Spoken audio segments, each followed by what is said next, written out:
ও আল্লাহ, আপনি ছাড়া আর কোনো আমার ইলাহ নাই, কোনো রাজ্জাক নাই, কোনো মাহবুদ নাই, কোনো মাশুক নাই, কোনো মাহবুব নাই।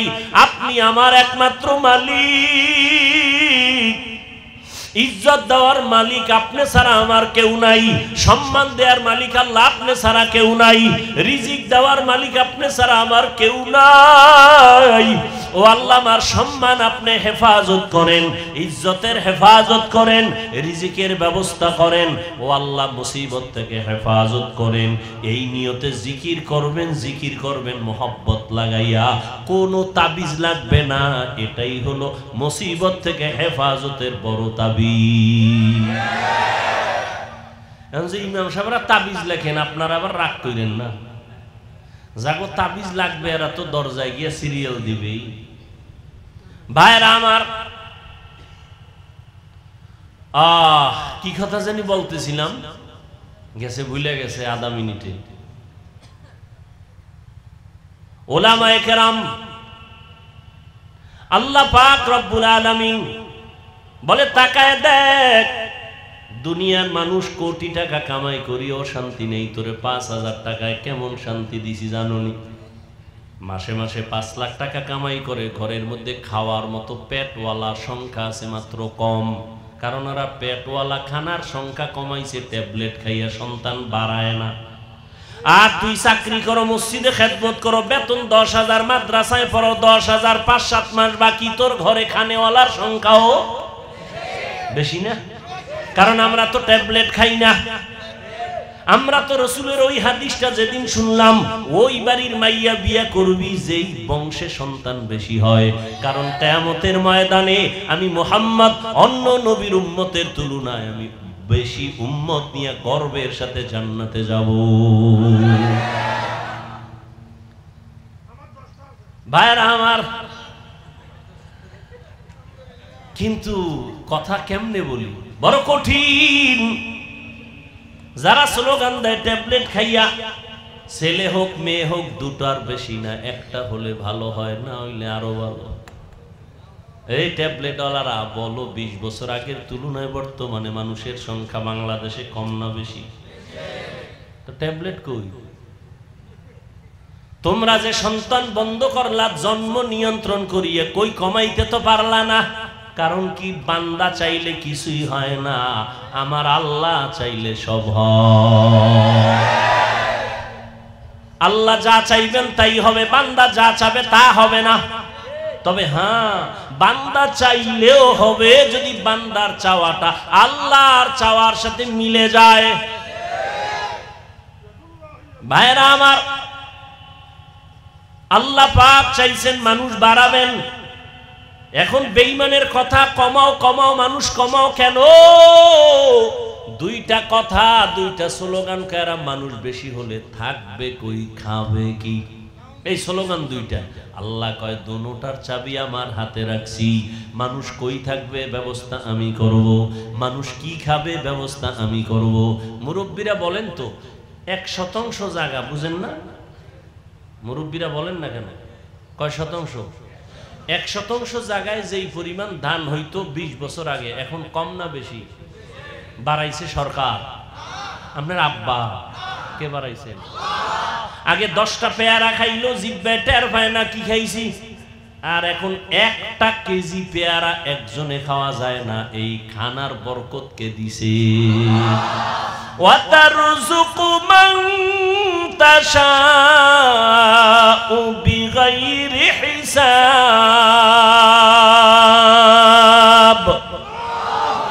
करता वकुल मी कुनी हर सुबह शाम मीरा सानद रिस्क तू अज़ला मकाम जुज़बा हक़ ची ज़े मखाज़ इंसुजा फज़ले उआ मस्ते दर जुमला जहा। রিজিক আগের তুলনায় বরকত বাড়ছে না? এখন কিন্তু খাওয়ার মানুষ নাই, খানা আছে অনেক। 10 জনের খানা একজনে খাইতে পারতো, এই মানুষও ছিল না। এখন নাই, এখন নাই, কিন্তু কিলাকিলিটা আছে। খাইতে চায় বেশি, পারবে আধা কেজি, কিন্তু 1 কেজি নিয়ে টানাটানি। ডাক্তার বলছে মিষ্টি খাওয়া হারাম, হয়ে গেছে সবে বরাতে মিষ্টি আনতে মসজিদে তবারক। এক পটলা নিয়ে এক হাতে পকেটে নিয়ে আর এক হাত বাড়াইছে আর এক পটলা নেওয়ার জন্য। আছে না নেই? একজনের পিছন দিয়ে তাকায় দেখে আমি একটাই পাই না, ও একটা পাই আর একটা লই টানে কেন, ও পিছনেরটা লইল টান দিছে। টান যখন দিছে দুইজনের ভিতরে লাগছে ঝগড়া কিলেগি, শেষ পর্যন্ত একজন আর খাইতে পারল না, খালি হাতে বাড়ি। খাইতে পারে না কিন্তু খাওয়ার আগ্রহ নিয়া জুলুম পর্যন্ত মানুষ করে, গরিবের উপরে জুলুম করে। আল্লাহ বলেন দেখ রিজিকের চাবি আমার হাতে রাখলাম, এই চাবিটা দুনিয়ার কারো কাছে দেয় নাই আল্লাহ। যদি সরকারের হাতে দিতেন, দুনিয়ার কোন কোটিপতির হাতে দিতেন, আমগো হুজুর গো কত আগে না খাওয়া মেরে ফেলতো, ঠিক না? কিন্তু আল্লাহ দেখছেন নি মহামারী করোনা, চোখে আঙ্গুল দিয়ে আল্লাহ দেখায় দিলেন, সারা দুনিয়াটা স্তব্ধ হয়ে গেল। চাকরি বন্ধ, ব্যবসা বন্ধ, স্কুল বন্ধ, কলেজ বন্ধ, ট্রেন বন্ধ, প্লেন বন্ধ, দোকান বন্ধ, সব বন্ধ হয়ে গেল। তাকায় দেখছো আল্লাহর কোরআনের একটা মাদ্রাসাও বন্ধ হয় নাই। আল্লাহ বলেন হে রাসূল আমি আপনাকে দুনিয়াতে পাঠাই নাই, হ্যাঁ পাঠিয়েছি জগৎ সমূহের রহমত হিসেবে।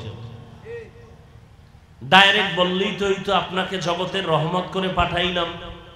প্রথম বললেন পাঠাই নাই, আবার বলেন হ্যাঁ পাঠিয়েছি জগৎ সমূহের রহমত করে। গুরাইয়া বললেন কেন? ফাইলুল হাকিম লা ইয়াখলু আনিল হিকমা, হাকিম বা জ্ঞানী তাদের কোনো কাজ, তাদের কোনো কথা হিকমত বা জ্ঞান থেকে শূন্য না। আল্লাহ এমন কেন বললেন? দুনিয়ার সব মানুষের জেহেনটাকে পরিশুদ্ধ করে বললেন, এর মানুষ ভালো করে অন্তরে কথাটা তুমি বদ্ধমূল করে নাও। আমার নবীকে পাঠাই নাই বলিয়া তোমাদের জেহেনটাকে আমি পরিশুদ্ধ করলাম। আমার নবীকে পাঠাইলাম পুরাটাই রহমত করে। নবীর পুরাটাই রহমত, এর বাইরে কিছুই নাই। জগৎ সমূহের জন্য রহমত। এখানে অনেকে তরজমা করে উভয় জগতের জন্য রহমত। উভয় জগৎ মানে দুনিয়ার জগৎ, পরকালের জগৎ। আমি তরজমা করলাম জগৎ সমূহের জন্য রহমত। তার মানে জগৎ দুইটা না, জগৎ আরো বেশি। রূহের একটা জগৎ, আলাদা জগৎ। মায়ের গর্ভের একটা জগৎ, আলাদা জগৎ। দুনিয়ার জগৎ একটা আলাদা জগৎ। আলমে বারজাখ কবর জগৎ একটা আলাদা জগৎ। হাসরের ময়দানের একটা জগৎ হলো আলাদা জগৎ। জান্নাত ও জাহান্নামের জগৎ আলাদা জগৎ। আল্লাহ বলেন এই সব জগতের জন্য আমি আল্লাহ হলাম রব্বুল আলামিন, আর আমার বন্ধু মুহাম্মদকে বানায় দিলাম রাহমাতুল লিল আলামিন। সমস্ত জগতের জন্য আমি আল্লাহ হলাম রব, আর আমার বন্ধু মুহাম্মদকে বানায় দিলাম রহমত। আমার বন্ধুর পুরাটাই রহমতে ভরা। এই জন্য আমি আল্লাহ প্রথম আওয়াজ দেই গরম, এরপরে নরম। আমার বন্ধুর সব কথাই নরম, গরম কথা কম। আমি আল্লাহ গরম আওয়াজ দিলাম আল আসর ইন্নাল ইনসানা লাফি খুসর। সব মানুষগুলো জাহান্নামে যাবে, সব মানুষ জাহান্নামী, একজনও বাদ নাই। কিন্তু কিন্তু বইলে একটু ঠান্ডা করলাম, সব জাহান্নামে যাবে না। ইল্লাল্লাযীনা আমানু ওয়া আমিলুস সালিহাত, যারা ঈমান আনবে, নেক আমল করবে, এইরকম 4 গুণওয়ালারা জান্নাতি। আপনার আমার মায়ার নবী, রহমতের নবী আল্লাহ পাক বুঝায় দিলেন কেমন রহমত। নবী বলেন সব উম্মত জান্নাতি, কুল্লু উম্মতি ইয়াদখুলুনাল জান্নাহ, সব উম্মত জান্নাতে যাবে। কিন্তু যারা আমাকে মানে না তারা সহসায় জান্নাতে যাবে না। রহমতের নবী রূহের জগতের জন্য নবী রহমত, মায়ের গর্ভের ক্ষেত্রে নবী রহমত, দুনিয়ার জগতের জন্য নবী রহমত, কবর জগতের জন্য নবী রহমত, হাসরের জগতে নবী রহমত, জান্নাত ও জাহান্নামের জগতের মাঝেও রাসূল রহমত। জান্নাতে রহমত হবে, জাহান্নামে রহমত হবে, এটা কেমন কথা? ভিন্ন ভিন্ন আলোচনা। রূহের জগতের জন্য নবী কেমন রহমত, ভিন্ন আলোচনা। দুনিয়ার জগতের জন্য নবী কেমন রহমত, ভিন্ন আলোচনা। কবর জগতের জন্য নবী কেমন রহমত, ভিন্ন আলোচনা। হাসর জগতের জন্য কেমন রহমত আমার নবী, ভিন্ন আলোচনা। আমি শুধু দুনিয়ার জন্য নবী কেমন রহমত এ বিষয়ে দু চারটা কথা বলবো। দুনিয়ার জগতের জন্য নবী রহমত, কেমন রহমত? বলে মুমিনদের জন্য রহমত আলাদা, মুমিনদের জন্য নবী রহমত, বেঈমানের জন্য নবী রহমত। পুরুষের জন্য নবী যেমন রহমত, নারীদের জন্য নবী রহমত। মানুষের জন্য নবী যেমন রহমত, জিনদের জন্য নবী রহমত, ফেরেশতাদের জন্য নবী রহমত। নবী যেমন মানুষের জন্য রহমত, ভিন্ন ভিন্ন প্রাণীদের জন্য নবী রহমত। মরা গাছের জন্য নবী রহমত, সমুদ্রের প্রাণীর জন্য নবী রহমত, জঙ্গলের প্রাণীদের জন্য নবী রহমত। কেমনে কেমনে কেমনে কেমনে প্রত্যেকটার পেছনে একটা ঘটনা আছে, এগুলোর কাহিনী আছে, আলোচনা আছে। রহমতের নবী এমন এক সময় আল্লাহ দুনিয়ার জমিনে পাঠাইলেন, যেই সময় পুরা দুনিয়াটা একটা এলোমেলো অবস্থা, মানুষের মধ্যে কোনো শান্তি নাই, আদব নাই, শিষ্টাচার নাই, মানবতা নাই। এর মধ্যে সব থেকে বেশি খারাপ হলো মক্কার মানুষ। মক্কার মানুষ এতটাই খারাপ, যেই খারাপ মানুষ আর দুনিয়ার কোথাও ছিল না। চরিত্রহীন, এত খারাপ। আল্লাহর ঘর বাইতুল্লাহ নারী আর পুরুষেরা উলঙ্গ হয়ে তাওয়াফ করে। মক্কার মানুষ এতটাই খারাপ, নারীদের তারা সমাজে পছন্দ করে না, কন্যাদের পছন্দ করে না।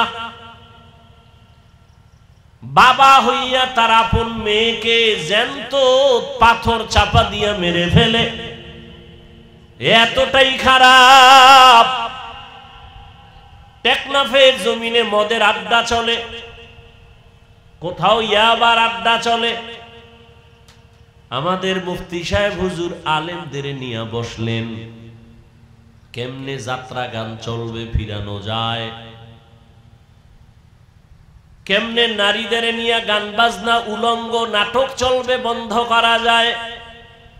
আমরা হুজুরেরা সব একত্রিত হয়ে সম্ভব না। আদা মুসলমানের একটু ডাক দাও। পুরা তো না, আদা মুসলমান। কোন এলাকার? কয় ওই এলাকার যারা আদা মুসলমান, নামাজ পড়ে আবার মিশা কথাও কয়, নামাজ পড়ে আবার সুদও খায়, এমন নামাজি আছে না নাই? এদের ডাক দাও। 2-4-5 জন গণ্যমান্য আদা নামাজিরে ডাকলো। ডাকার পরে কয়, ভাই তোমাকে এলাকার ভিতরে মদের আড্ডা চলে, কি করা যায়? কয়, হুজুর আপনি যাইয়েন না, আমরা গিয়ে দেখি কি অবস্থা। মোটামুটি আমরা একটা ধারণা নিয়ে আসি। ফাইনাল আপনার পরিবেশ যদি থাকে আমরা আপনাকে নিবে, এর আগে নেওয়া যাবে না। হুজুর যদি ডাইরেক্ট এসে যায়, নারীদের আড্ডায়, নারীদের নাচ গানের প্যান্ডেলে, মানুষ বলবে এত বড় হুজুর কেমনে আসলো, লজ্জা কি নাই? ঠিক নেই? কেমনে আসলো এই বেহায়া নারীদের আড্ডাখানায়? কিন্তু আমার আল্লাহ পাকের নিজাম, সারা দুনিয়ার মানুষগুলো মুরব্বি হারা, মানবতা নাই, ব্যবহার ভালো নাই, চরিত্র ভালো নাই। মক্কার মানুষ আরো খারাপ। কোন ভালো হুজুর, ভালো আলেম খারাপ জায়গায় প্রথমে যায় না, মানুষ খারাপ বলে, বলে না? বলে না? আমার আল্লাহ, আমার নবী কেমন পবিত্র, কোনো তুলনা নাই, কিন্তু তারে আল্লাহ এমন জায়গায় পাঠাইলেন যেই জায়গার মানুষ পুরা দুনিয়ার মধ্যে চূড়ান্ত খারাপ। দেখছেননি কারবার? দুনিয়ার মধ্যে চূড়ান্ত খারাপ যেই মানুষগুলো, সেখানে আপনার আমার পবিত্র নবীকে পাঠাইলেন। এমন এক সময় রহমতের নবীকে আল্লাহ পাঠাইছেন। সারা দুনিয়ার মানুষ এত খারাপ হলো কেন? এখান থেকেও একটা পয়েন্ট আমরা বুঝে নিতে পারি। সারা দুনিয়ার মানুষ সব খারাপ কেমনে? আর বাইতুল্লাহ যেই ঘর, দামি ঘর, দেখলেই কলিজা ঠান্ডা, দেখলেই সওয়াব, এই জায়গার মানুষ অন্য মানুষের তুলনায় একটু কম খারাপ থাকবে, এরা আরো বেশি খারাপ। কারণ কি? এর একমাত্র কারণ হলো এদের কাছে কোনো মুরব্বি নাই। উম্মতের মুরব্বি নবী ঈসা নবী নাই। আমগো নবী আসবেন, মাঝখানে অনেক সময় চলে গেল, মুরব্বি নাই। আবার যারা মুরব্বির চেয়ারে ছিলেন, ক্রমান্বয়ে তারা দুনিয়ার লোভে পড়ে হক আর বাতিলটাকে খলত মলত করে ফেললো, ওলট পলট করে ফেললো। দুনিয়ার লোভ তাদেরকে হকের রাস্তা থেকে পিছনে নিয়ে গেল। এই জন্য যারা মুরব্বি মানবে না, তাদের মরার আগেই পদস্খলন হবে। আল্লাহ মানুষ বানাইছেন, মানুষ বানায় মানুষ যেন তার সম্মান ঠিক রাখিয়া চলতে পারে, সেজন্য দুইটা ব্যবস্থাও দিয়েছেন। প্রথম ব্যবস্থার নাম মুরব্বি মেনে চলো। দ্বিতীয় ব্যবস্থার নাম আল্লাহর দেওয়া কিতাব অনুসরণ করো। বর্তমান দুনিয়াতে মানামানির ক্ষেত্রে তিনটা দল আছে সারা দুনিয়ায়। এক দল বলে আমরা মুরব্বি মানি না, আমরা কিতাব মানি, কোনো ব্যক্তি মানি না। চায়ের দোকানে বইয়া চা পান করে আর আড্ডা দেয়, আমরা হাদিস কোরআন মানি, কোনো হুজুর টুজুর মানি না, ওলিয়া উলিয়া মানি না, মাযহাব মানি না, আমরা কোনো ব্যক্তি মানি না। যারা শুধু কিতাব মানি বলে, ব্যক্তি মানে না, আল্লাহর কসম তারা ভণ্ড। আর এক দল আছে আমরা মুরব্বি মানি, কোনো কিতাব মানি না। কিতাব মানবো কি? আব্বাও পড়তে পারে না, আমরাও পড়তে পারি না, কোরআনের আরবি কি পড়তে জানি না, হাদিসের আরবি বুঝি না, পড়তেও পারি না। আমগো পীর সাহেব যা কয় তাই মানবো। কয় পীর যদি জাহান্নামের দিকে নেয় কি করবি? কয় যাব। তাহলে যারা কিতাব মানে, শুধু ব্যক্তি মানে না, ভণ্ড। আবার যারা ব্যক্তির গোলামি করে, কোনো কিতাব মানে না, কোরআন সুন্নাহর আলোকে চলে না, তারাও ভণ্ড। আর যারা বলে আমরা ব্যক্তিও মানি, কোরআন হাদিসও মানি, তারা হক। কারণ ব্যক্তি ছাড়া কোরআন হাদিস বোঝা যাবে না। তবে ব্যক্তিকে আল্লাহকে আমি সিলেকশন করে দিলাম, পরীক্ষা দিবি ছাত্র, পরীক্ষায় পাশ করার জন্য তোকে গাইড দেওয়া লাগবে, তাও আমি দিয়ে দিলাম। আল্লাহ বলেন গাইডের নাম কোরআন। গাইড বুঝো না, বুঝাইয়া দেওয়ার জন্য কোচিং মাস্টার লাগবে, কোচিং প্রাইভেট মাস্টার। এরা তোরে গাইড ধরে ধরে বুঝাবে, পরীক্ষার প্রশ্নগুলো দাগায় দিবে। আল্লাহ বলেন আমি গাইড দিলাম কোরআন, আর এই গাইডকে তোর কাছে বুঝাইয়া দেওয়ার জন্য আমি কোচিং মাস্টার বানাইলাম রাহমাতুল লিল আলামিন। যদি তুই নিজে নিজে গাইড পড়ো, আগাইতে পারবি না, কোনো না কোনো এক জায়গায় আটকায়া যাবি, ফেল। 10 সাবজেক্টের মধ্যে বান্দা তুমি সবটায় যদি 100 করে পাও, একটায় যদি তুমি 20 পাও, তুমি পুরাটাই ফেল। 10টা সাবজেক্টের ভিতরে প্রত্যেকটায় যদি তোমার 100 নাম্বার দরকার নাই, 50 দরকার নাই, 33 করে যদি তুমি সবগুলোতে সমানভাবে পাও, তুমি পাস। কিন্তু 9টা সাবজেক্টে তুমি 100 নাম্বার পাইছো, একটায় পাইছো মাত্র 28 বা 25, তুমি পুরা সাবজেক্ট ওয়ারি ফেল। ঠিক না? জিহাদের ময়দানে নাম্বার উঠাইছো 100, তাসকিয়ার লাইনে তোমার নাম্বার 20, তুমি ফেল। তাসকিয়া নফসের লাইনে তোমার নাম্বার 100, জিহাদের ময়দানে তোমার নাম্বার 20, তুমি ফেল। আমার রসুলের প্রত্যেকটা কাজের ক্ষেত্রে তোমার অন্তর দিয়া দাও, জান মাল কোরবান করে 100 নাম্বার উঠাও, তুমি পাস। রহমতের নবী বিদায় বেলা চলে গেলেন। এই উম্মত কিয়ামত পর্যন্ত আর একটা সেকেন্ডের জন্য নবীকে পাবে? টেকনাফে নবী আইবেননি? মাঝে মাঝে আসবেন। আবু বকর, ওমর, ওসমান, আলী, কোন সাহাবায়ে কেরাম আসবেন রাদিয়াল্লাহু আনহুম আজমাইন? আসবেন। আবু হানিফা, ইমাম বুখারী, ইমাম মুসলিম, ইমাম তিরমিজি আসবেন। বড় পীর আব্দুল কাদের জিলানী আসবেন। আমগো কাম কি? আমরা তো জান্নাতে যাব, যাব না ইনশাআল্লাহ? এখন জান্নাতে যে যাব, পথ কই, ঠিকানা কই? ঠিকানা লাগবে না?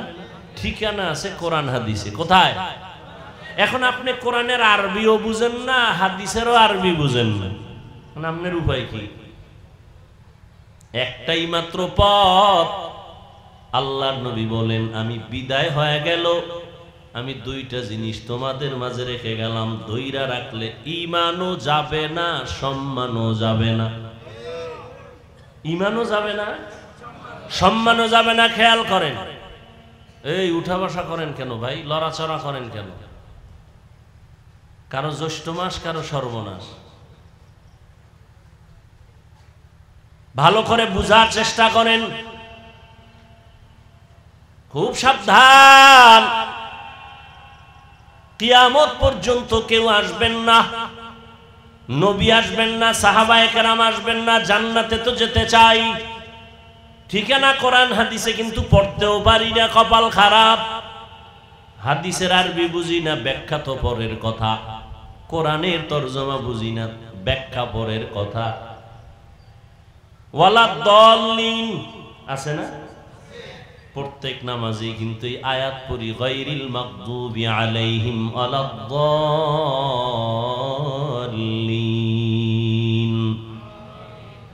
দল্লিন মানে দল্লিন, দল্লান মানে পথভ্রষ্ট, গোমরাহ।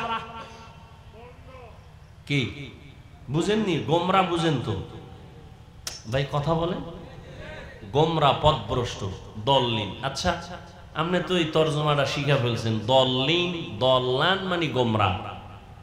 এই তরজমা সব জায়গায় যদি করেন, দেখেন তো, ওয়াদ-দুহা ওয়াল-লাইলি ইযা সাজা মা ওয়াদ্দা'আকা রাব্বুকা ওয়া মা ক্বালা ওয়ালাল আখিরাতু খায়রুল লাকা মিনাল উলা ওয়ালা সাওফা ইউতিকা রাব্বুকা ফাতারদা আলাম ইয়াজিদিকা ইয়াতীমান ফাআওয়া। এরপরের আয়াতটা যারা পারেন পড়েন, ওয়া ওয়াজাদাকা দাল্লান ফাহাদা। আল্লাহ নবীর শানে এই আয়াতগুলো বলছেন। দল্লান পইরে আসছেন, দল্লিন মানে গোমরা।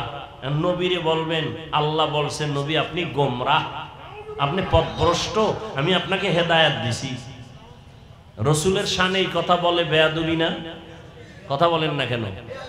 আপনি তো বাংলা তরজমা শিখছেন, আপনি তো বলবেন নবীও গোমরা।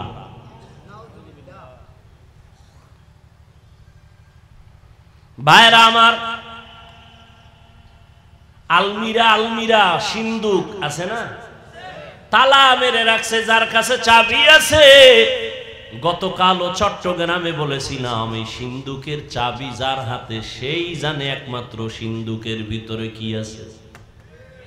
তোমার কাছে চাবি নেই, কিন্তু সিন্দুকের সৌন্দর্য দেখা তুমি বলতে পারবা না এর ভিতরে স্বর্ণ, এর ভিতরে রাসেল ভাইপারও থাকতে পারে। যার কাছে চাবি আছে সে জানে সিন্দুকের ভিতরে ভালো না খারাপ। আল্লাহর বুঝো হে মুমিন, আল্লাহর কোরআন এটা একটা মহা পৃথিবীর একটা শ্রেষ্ঠ সিন্ধু। এর চাবি আছে একমাত্র নবী ওলামায়ে কেরামের হাতে দিয়ে গেছেন, আর কারো হাতে দেন নাই। ওলামায়ে কেরামিরে জানবেন কোরআনের মধ্যে কি আছে কি নাই, হাদিসে কি আছে কি নাই। তুমি বাংলা তরজমা পড়ে উপরের কিছু দেখবা, ভেতরের খবর নেওয়ার কম ক্ষমতা না। ইলমে রা'জাজো করদন বেহিসাব, খলকে রাদাদন জওয়াবে বাসওয়াব, হক নাদারত দোস্তে খলকা জারেরা, নিস্তে ই খসলত একে দিনদারেরা। ইঞ্জিনিয়ারের কাম হইল বিল্ডিং এর ডিজাইন করব নাকি, না হেও বালু সিমেন্ট মিলায় ইট গাঁথবে, গাঁথতে গেলে আঁকা বাঁকা হয়ে যায়। এখন ইঞ্জিনিয়ারিং চলবে না। ডাক্তারের কাজ হলো রোগীর চিকিৎসা করবে, ডাক্তারের কাজ না তোমাকে হুইল চেয়ারে করে এরপরে বেডের মধ্যে নিয়ে যাবে।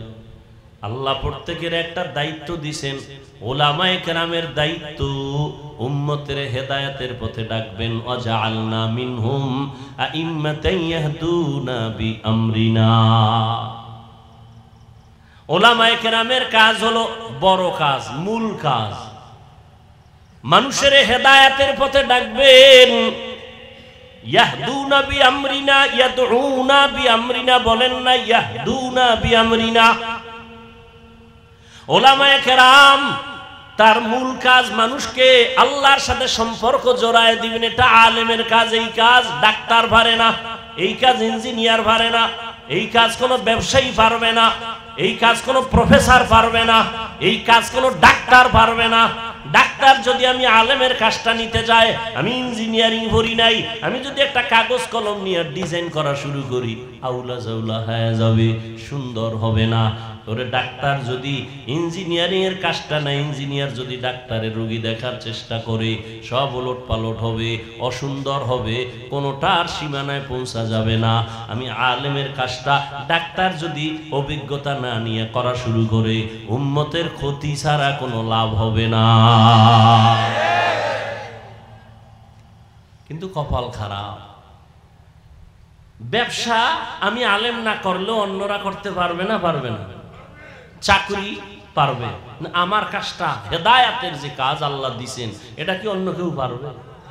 এজন্য পাকিস্তানের মুফতি রশিদ আহমদ লুধিয়ানভি রহমাতুল্লাহ আলাইহি আহসানুল ফতোয়ায় লিখেছেন, আলেমের মূল কাজ মানুষকে হেদায়েতের পথে ঢাকা, এগুলো বাদ দিয়া ভিন্ন কাজ করা জায়েজ নাই, হারাম।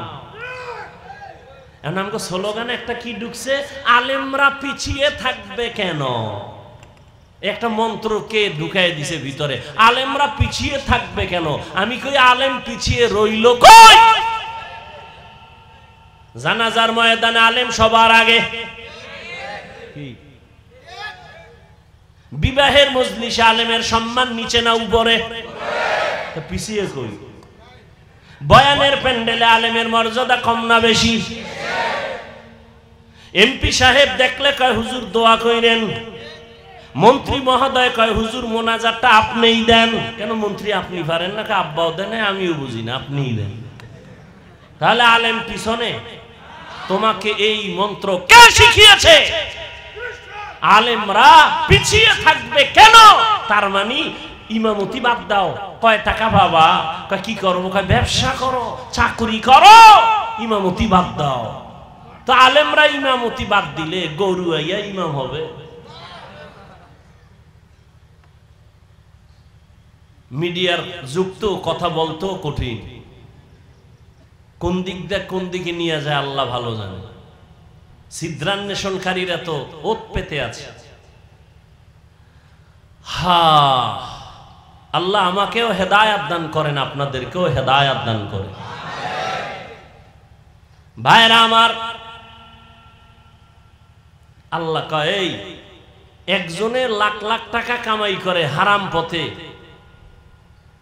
ও যা পায় তার থেকে 1000 গুণ বরকত। তুই ইমাম রে আমি 5000 টাকায় দিই, তোর কাছে পছন্দ লাগে না?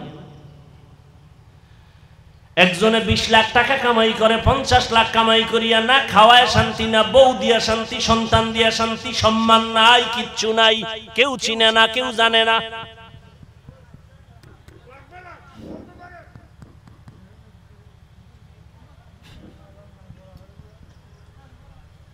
জিকির করেন লা ইলাহা ইল্লাল্লাহ, লা ইলাহা ইল্লাল্লাহ,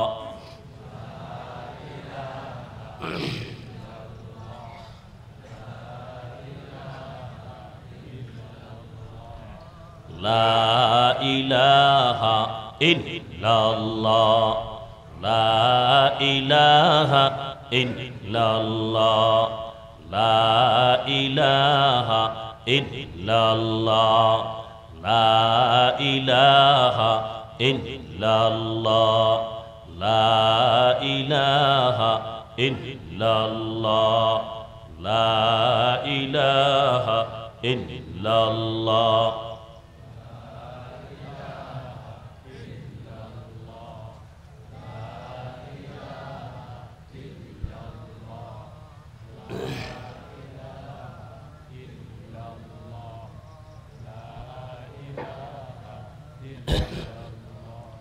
লা ইলাহা ইল্লাল্লাহ মুহাম্মাদুর রাসূলুল্লাহ। কি ভাই, জিকির কোন হিসাবের না আল্লাহ? তো জিকিরের সাথে আপনাদের দুশ্মনী আছে? আমি সেদিনও কিতাবে দেখছি, আল্লাহর জমিন ও আসমানের মধ্যে আল্লাহর নামের যত জিকির, শ্রেষ্ঠ জিকির হলো এই জিকির, লা ইলাহা ইল্লাল্লাহ, লা ইলাহা ইল্লাল্লাহ, লা ইলাহা ইল্লাল্লাহ, লা ইলাহা ইল্লাল্লাহ, লা ইলাহা ইল্লাল্লাহ। কত মজার জিকির! আহ, জিকিরে হক আমদ গদাই রূহে রা, মারহামামদ ইদলে মজরুহে রা। যেই বান্দা মিষ্টি খায় না সে মজা বুঝে, যে দধি খায় না সে দধির মজা বুঝে না, যে কুমিল্লার রসমালাই খায় না সে কুমিল্লার রসমালাইয়ের মান বুঝবে না। যেই বান্দা মাওলার নামের জিকির করে না ও জিকিরের মজা কখনো বুঝবে না।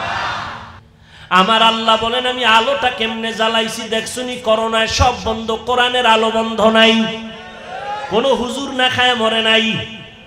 কেমন কুলাঙ্গার সন্তান, বাবায় করোনায় আক্রান্ত, ছেলেরা ট্রিপল মাস্ক লাগায়া বাবার কাছেও যায় না করোনা।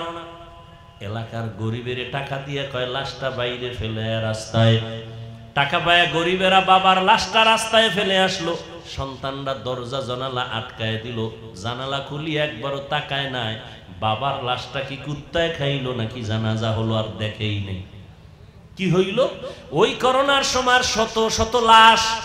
ইতিহাস ভুলে যাইও না রে যুবক, ওই করোনার সময় শত শত লাশ। আমার দেশের কিছু পুলিশ ভাইরা আর অধিকাংশ টুপিওয়ালা ওলামায়ে কেরামরা এই করোনার লাশগুলো নিজের কাঁধে নিলেন, গোসল করাইলেন, কাফন পরাইলেন, দাফন পরাইলেন। একজন হুজুরেও করোনায় মরে না। আল্লাহ চোখে দেখায় দিলেন আঙ্গুল দিয়ে, এরপরও যারা দেখবে না কি আর করা। যে দেখবে না সে আমি হাফিজুর রহমানেরটা দেখবে তো পরের কথা, মক্কা মদিনার ইমামেরটা দেখবে দূরের কথা। স্বয়ং রাসূল যদি বয়ান করে এরপরও কপালে কালেমা আসবে না। এরকম দুই একটা বেঈমানের নাম আপনারা জানেন না, যে রাসূলের বয়ান শুনিয়াও কালেমা পড়ে না। এরকম বেঈমানের নাম জানেননি? কে কে? আবু জাহাল নামের বেঈমান হাতের মুষ্টির মধ্যে পাথর নিয়ে কয়, ভাতিজা বলতে পারো হাতের মুষ্টির মধ্যে কি আছে? বলতে পারলে কি হইব? আমি এখন তোমারে নবী মানব, কালেমা পড়ব। নবী বলেন, আমি হাতের মুষ্টিতে কি আছে জানি না। কেন জানো না? আমি গায়বের মালিক না, তবে হাতের মুষ্টিতে যা আছো, নবী ইশারা করলেন ও মুষ্টির ভিতরে যা আছো একটু আওয়াজ দাও। সাথে সাথে আবু জাহালের হাতের পাথরগুলো কালেমা পড়া শুরু করলো। আবু জাহিল্লা পাথরগুলো মাটির মধ্যে ফালায় কয়, মুহাম্মদ বড় জাদুকর। নবীজির বয়ান শুনিয়াও কপাল পরা কালেমা পড়ে না।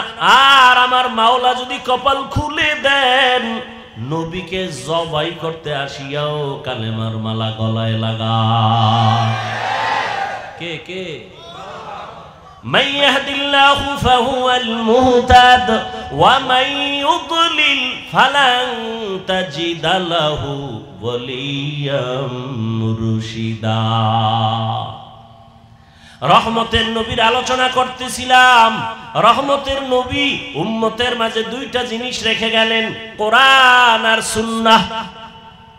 কোরআন হাদিস একটু আগেই কিন্তু বলছি জান্নাতের ঠিকানা আছে কোরআন হাদিসের ভিতরে, কিন্তু নবী কোরআন আর হাদিস রেখে গেলাম বলেন নাই, বলছেন আমি কোরআন আর সুন্নত রেখে গেলাম। এই দুইটা জিনিস আঁকড়াইয়া ধরো, ঈমানও যাবে না, সম্মানও যাবে না। এই পৃথিবীর বর্তমান পরিস্থিতি বড় খারাপ। মুমিনের জন্য ফিলিস্তিনের মুসলমানের করুণ হালাত, ওদিকে আসামের মুসলমান, চেচনিয়া বসনিয়ার মুসলমান, সারা দুনিয়ার বার্মার মুসলমান সহ কি এক করুণ অবস্থার মধ্যে। আল্লাহর শুকর যার কাছে আল্লাহর কোরআন আর সুন্নত যতটুকু আছে তার সম্মান ততটুকুই আছে, এখনো আছে। নাই পারে না কোরআনওয়ালাদের মেরে ফেলবে, কিন্তু না, আল্লাহ যদি বাঁচায় রাখেন, হেফাজত করেন, কেউ তার ক্ষতি করতে পারে নাই, পারবেও না। পিছনে পিছনে ধৈরা ফেলাম, অমুক হুজুরের সাইজ করে দেব। আল্লাহর কুদরত যদি ইখলাস নিয়ে চলে, পৃথিবীর নিকৃষ্ট সন্ত্রাসীও যদি আইসা দাঁড়ায়, আলেমের পিছনে যাই বলুক, সামনে আইসা শুধু চেহারাটার দিকে নজর দিলে মোমের মতো বেঈমান দুর্বল হয়ে যায়। কুদরত কার? এরে আল্লাহর বান্দারা, রহমতের নবী বলেন ইলমের চাবি আমি উলামায়ে কেরামের হাতে দিয়ে গেলাম। উলামায়ে কেরামদের থেকে তোমরা জান্নাতের ঠিকানা নাও, তাদের থেকে নিয়ে তোমরা জান্নাতের পথে চলো, সুন্নাত অনুযায়ী চলো। রহমতের নবী এমন একটা টাইমে মদিনা মক্কা নগরীতে আসলেন, যেই মানুষগুলো চরিত্রহীন, খারাপ, নারীদের পছন্দ করে না, বিধবারে পছন্দ করে না, কন্যাদের পছন্দ করে না, বাবা কন্যা হলেই মনটা বেজার, লজ্জায় মাথা উঁচু করে না। কেন? কন্যা হইছে, মানুষ খারাপ বলবে। বর্তমান ১৫০০ বছর পরেও কিছু কুলাঙ্গারের বাচ্চা এই জমিনে আছে, কন্যা হলে বউয়ের সাথে ঝগড়া করে, ছেলে হলো না কেন, মেয়ে হলো কেন? আছে না নাই? ছেলে মেয়ে কি স্ত্রী দেয়? যদি তাই মনে করো তো দোষ তো স্বামীর। স্ত্রী তো তোমার জিনিসটাকে বহন করে, কষ্ট করে, না খানা না ঘুম, কষ্ট করে তোমার জিনিসটাকে আমানতের সাথে রক্ষা করে, তাকে পুরস্কার দেওয়া উচিত। কথা ঠিক না? জীবনের মূল কষ্ট মায়ের প্রসব বেদনা,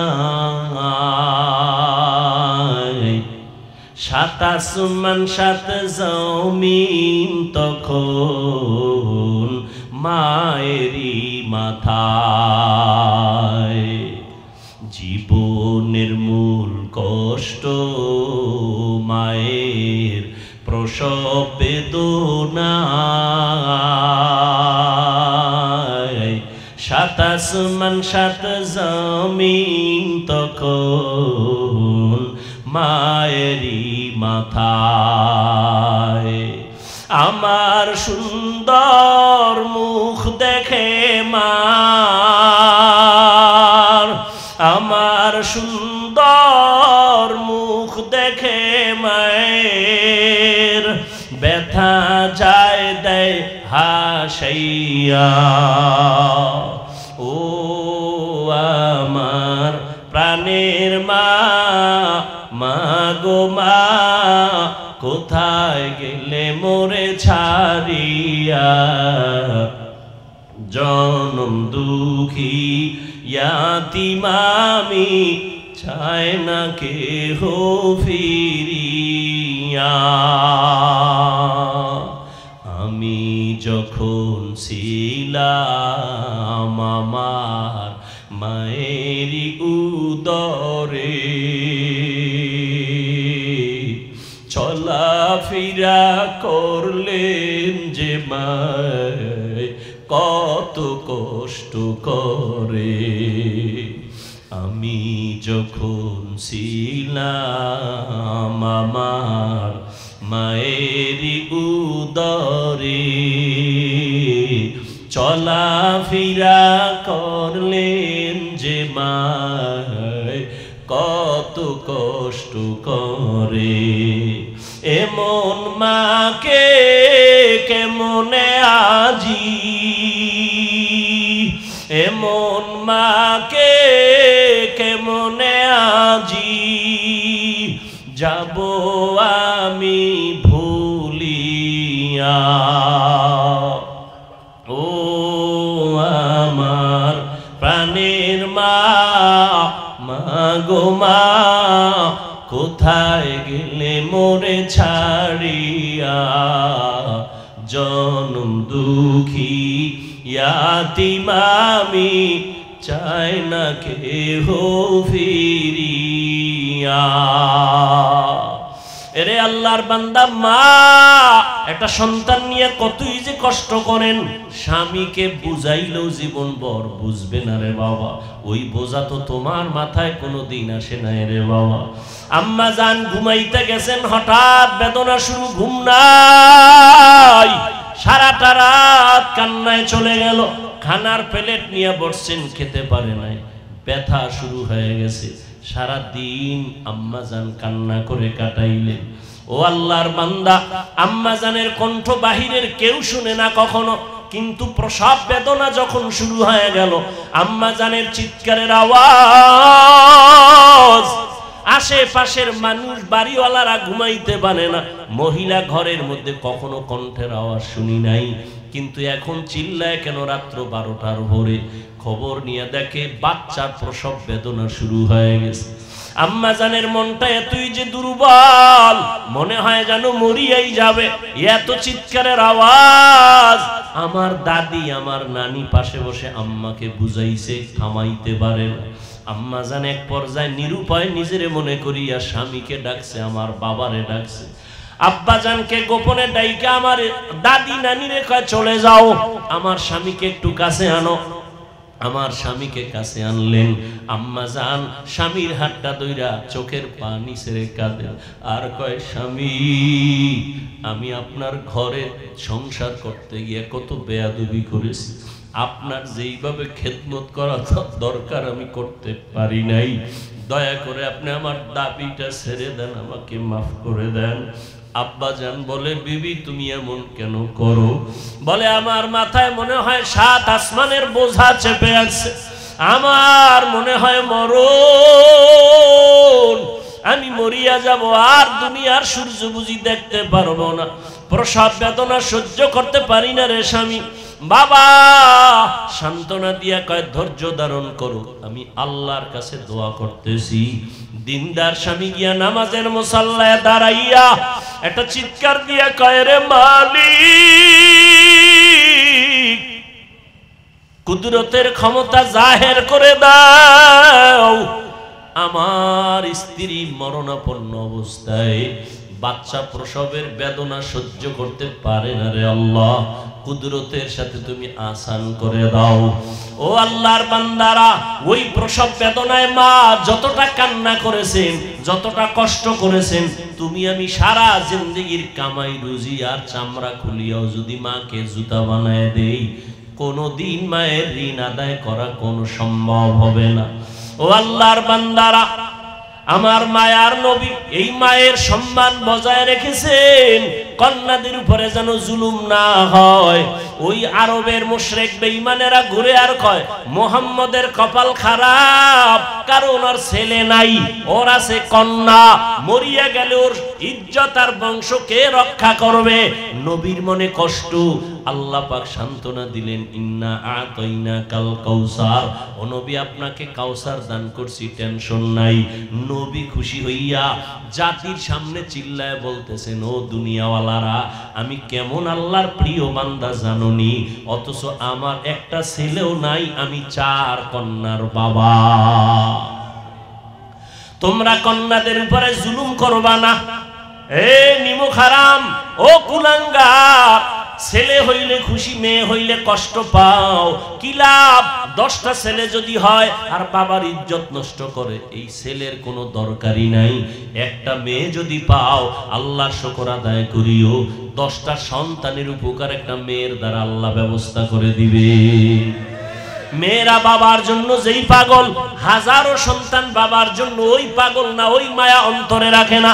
যার কন্যা আছে সে ছাড়া বুঝানো যাবে না। মেয়েরা বাবার জন্য যে কত আসে, বাবা যদি একটু অসুস্থ হয়ে যায় ছেলেরা বিরক্ত হয়, এত অসুস্থ, হসপিটালে কে নিবে? কিন্তু মেয়ে যখন শুনে খানা বন্ধ করে দেয়, পাগলের মতো দৌড়ায়। বাবার অসুস্থ খবর পাইয়া বলে আমি আর ঘরে থাকবো না। বাবায় কই? বলে হসপিটালে। কয় দৌড়াও। ওই মেয়েটা বাবার কাছে যায়, বাবা এত কষ্ট পাইও না, কাঁদিও না। একটা মেয়ে বাবার জন্য এতটাই ফেদা, এতটাই মায়া মোহাব্বত নিয়ে চলে। একটা মেয়ে চায় তার কলিজাটা কাইটা বাবার জন্য দিয়া দিবে। ওই মেয়ে পাইয়া যারা খুশি না, তোমাদের কপাল বড় খারাপ।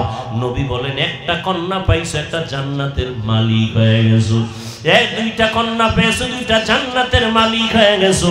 আমার মায়ার নবী ওই চরিত্রহীন মানুষগুলোর জমিনে আইসা আমার নবী তাদের আলিঙ্গন করলেন, বুকে লাগাইলেন।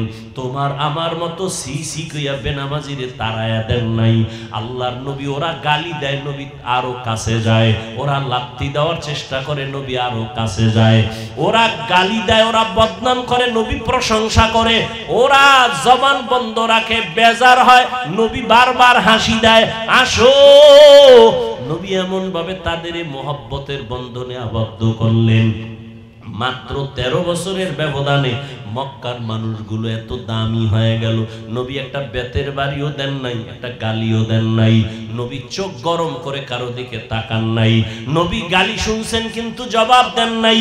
মাত্র 13 বছরের ব্যবধানে এই মক্কার চরিত্রহীন মানুষগুলো এত দামি হয়ে গেল। আল্লাহ জিব্রাইল আমিন রে পাঠায় বলে, যাও লিস্টি দিয়া দিলাম, লিস্টির মধ্যে নাম আছে, নবীকে বলো ঘোষণা দিয়া দেয়, এই লিস্টিতে যাদের নাম আছে সবাই বিনা হিসাবে জান্নাতি। রহমতের নবী অল্প টাইমের ভিতরে মক্কার মানুষগুলোকে জান্নাতি মানুষে পরিণত করে ফেললেন। সুন্দর আখলাক আর ব্যবহার। একদিকে নবী দাওয়াত দেন, অন্যদিকে নবী আল্লাহর কাছে সারা রাত দোয়া করেন, আল্লাহ ওই মানুষটা বুঝে না, হেদায়েতের দরজা খুলে দাও, ওই মানুষগুলোকে দিনের পথে আনো। তায়েফের ময়দানে আমার নবীর আদর্শের দিকে তাকাও। তায়েফের ময়দানে ওই কাফের ওরা সবাই নবীজিরে দেখে ছোট ছোট বাচ্চাগুলোরে লেলিয়ে দিল। বলে, পাথর মেরে মক্কার এই পাগলটারে তাড়ায়া দাও। মায়ার নবীরে যখন পাথর মারে, বৃষ্টির মতো রক্তগুলো পড়ে পড়ে নবীজির জুতা মুবারক আটকায় গেছে। নবী চোখের পানি ছেড়ে কাঁদে। আল্লাহ সহ্য করতে পারলেন না। ও জিব্রাইল, আমার নবীরে গিয়া বলো এখনই তায়েফের জমিন উল্টায় সব ধ্বংস করে দেই। জিব্রাইল আইসা বলেন, ইয়া রাসূলুল্লাহ, আল্লাহ পাকের হুকুম, আপনি বললে তায়েফের জমিন উল্টায় দিব, সব মেরে ফেলবো। মায়ার নবী কাঁদেন আর বলেন, না না, এদের মারবা না, এরা চিনে না, এরা বুঝে না আমি মুহাম্মদকে। আমার মা নাই, বাবা নাই, আমি বড় ইয়তীম। দুনিয়াতে বাবা বলে ডাকতে পারি নাই, 6 বছরে মা হারায় ফেললাম, আমি বড় অসহায়, তবে এদের মারিও না, একদিন এদের দ্বারা দিনের বড় উপকার হবে। আমার মায়ার নবীকে যতই ওরা গালি দিত, আমার নবী একটা গালিও দেন নাই, জবাবও দেন নাই। নবীর আদর্শ দিয়া মক্কার জমিনটাকে জান্নাতি মানুষ বানায় দিলেন সব। ও আল্লাহর বান্দারা, ওই রহমতের নবী কেমন আদর্শ কায়েম করে দিলেন। যুবকদের নবী বলে গেলেন, যুবকের আমি মুহাম্মদের উপকার করেছে, বুড়ারা আমি মুহাম্মদের বিরোধিতা করেছে। ও যুবক বাবা, কয়দিন আর দুনিয়াতে বাঁচবা? আমি কিন্তু এতক্ষণ চিল্লাইলাম, তোমার পায়ে ধরে ধরে বয়ান করলাম, কুত্তার মতো সারাটা দেশে ওলামায়ে কেরাম দৌড়ায় আর বয়ান করে পাও ধরে। ও আল্লাহর বান্দারা, বিনিময়ে তোমরা একটা টাকাও দাও না, বরং গালি দাও, বিরোধিতা করো। এরপর আলেমরা কিন্তু এর গালির জবাবও দেয় না, বরং দেখলে হাসি মুখে সালাম দেয়, মোহব্বতের সাথে বুকে লাগায়। এর একটাই মাত্র কারণ, নববী আদর্শে তারা চলতেছে, দুনিয়ার মানুষের দিনের পথে ডাকতেছেন। ও যুবক বাবারা, আজকে আমি এই কথা বলি নাই তুমি আজকে আমার মতো পাগড়ি লাগাও, স্কুল কলেজে তালা লাগায় মাদ্রাসায় চলে আসো, না রে বাবা, তুমি স্কুলে থাকো, কলেজে থাকো, লেখাপড়া করো, চাকরি করো, ডাক্তারি পড়ো, ইঞ্জিনিয়ারিং পড়ো, ব্যবসা করো, রহমতের নবীর মোহাব্বত লাগায় সুন্নাতওয়ালা জিন্দেগির দিকে আগাও। মা বাবার দোয়া নাও, মা বাবার দোয়া ছাড়া এই চেয়ারে আমিও বসতে পারি নাই। ও টাকাওয়ালা, মা বাবার দোয়া ছাড়া, কান্না ছাড়া তুমি কিন্তু টাকার মালিক হতে পারো নাই, বাড়ি গাড়ির মালিক হতে পারো নাই। ওই মা বাবার জন্য কলিজা ভরে দোয়া করিও। মা বাবার জন্য মসজিদে বসে আছো, একবার আলহামদু সূরা, কুল হুয়াল্লাহ 3 বার দরুদ শরীফ পড়ে একা একা দোয়া করিও। পারলে কবরের সামনে যাওয়ার সময় থাকলে যাইও। ও আল্লাহর বান্দা, যাদের মা বাবা বেঁচে আছে, মায়ের কাছে গিয়া দোয়া চাইও। ও বাবা, তোমার মতো যুবক আজকে জেনারেল লাইনে থাকিও নামাজ পড়ে অভাব নাই, সাগরে গিয়া মাছ ধরে নামাজ ছাড়ে না, চাকরি করে নামাজ ছাড়ে না, গাড়ি চালায় নামাজ বাদ দেয় না। ও আল্লাহর বান্দা যুবক, তুমি কেন পারবা না? ও পর্দার আড়ালের আম্মা জানেরা, আপনাদের অবদানের কারণেই তো এই দুনিয়াতে সন্তান ভালো হয় খারাপ হয়। যত ভালো সন্তান আসছে আপনাদের অবদান আর মেহনত আর দোয়া। ও আম্মা জানেরা, আপনাদের আল্লাহ নবী বানান নাই, তবে নবীদের মা বানাইছেন। আপনারা আলেমদের মা, আপনারা হাফেজদের মা, আপনারা ভালো ভালো সন্তানদের মা। এরে আম্মা জান, আপনি তো আয়েশা রাদিয়াল্লাহু আনহার মতো দামি নারী, ফাতেমা রাদিয়াল্লাহু আনহার মতো দামি নারী, আপনি তো খাদিজা রাদিয়াল্লাহু আনহার মতো দামি নারী, ইসমাঈল নবীর মা হাজরা আলাইহা সালামের মতো দামি নারী। আপনারা তো এত দামি, এত মর্যাদা আল্লাহ আপনাদের দান করেছেন। আপনারা ঈসা নবীর মা মারিয়াম আলাইহা সালামের মতো দামি নারী। আপনার মতো কত মা, কত বোন এখনো আছে, নামাজ পড়ে, পর্দা করে, স্বামীর মাল হেফাজত করে, সন্তানগুলোকে দিনের পথে মেহনত করে, মোবাইলে সময় নষ্ট করে না। এরে আম্মা জানেরা, আপনারা কেন পারবেন না?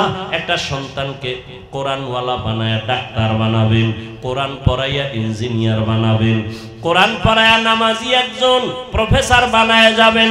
ওই সন্তান ডাক্তারি করলেও কোরআন পড়িয়া মা বাবার জন্য দোয়া করবে।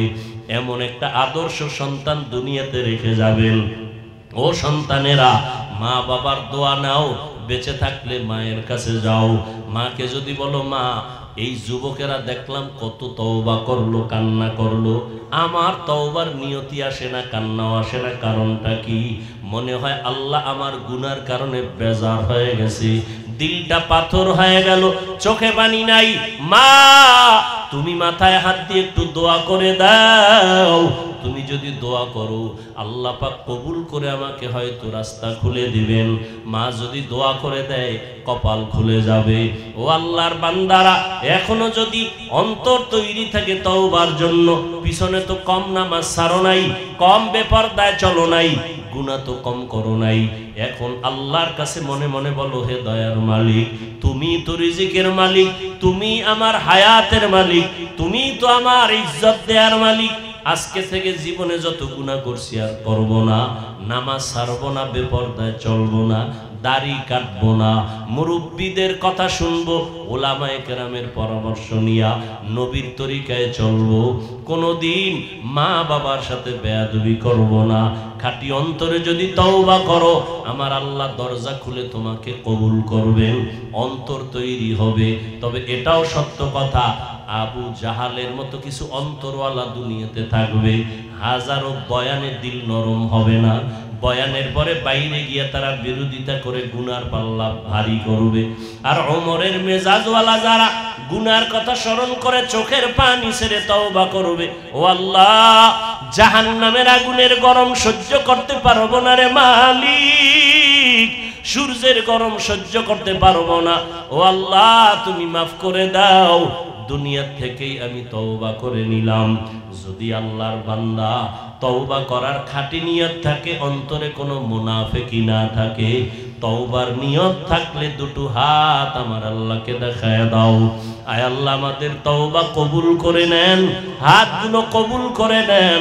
আয় আল্লাহ তওবার উপরে মজবুত হইয়া ওলামায়ে কেরামের পরামর্শ নিয়া নবীজির সুন্নাত অনুযায়ী চলার তৌফিক দান করে দাও, মা বাবার দোয়া নিয়ে চলার তৌফিক দান করো। আয় আল্লাহ আমাদের সবাইকে দ্বীনের খাদেম হিসেবে কবুল করে নাও, আমিন।